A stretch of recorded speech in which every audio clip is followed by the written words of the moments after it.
সুপ্রিয় বন্ধুরা, আসসালামু আলাইকুম। আজ খোলা আকাশের নিচে বাগানের ভিতরে গাছের ছায়ায় বসে আছি আর ভাবতেছি যে সেই যে ছেলেবেলার দিনগুলি কোথায় হারিয়ে গেছে। ছোটবেলায় কি করতাম আর কি না করতাম, কোনো খেয়াল ছিল না কোনো তার প্রতি। দিনে কয়বার গোসল করব, কয়বার খাবো, কয়বার কি করব, কোনো খেয়াল নেই।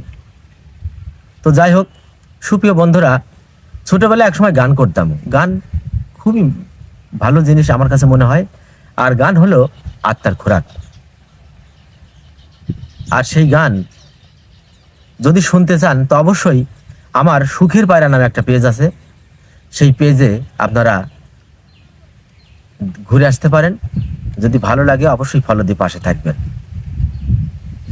আর ভালো ভালো গান ইনশাল্লাহ শোনাবো। সবে তো শুরু করছি, অনেক গান আছে যে গানগুলো আপনাদেরকে আমি শোনাবো ইনশাল্লাহ। অনেক পুরাতন গান, এবং আপনাদের পছন্দেরও যদি কোনো গান থাকে তো অবশ্যই আমাকে কমেন্ট করে জানাবেন। ইনশাল্লাহ আমি শোনানোর চেষ্টা করব।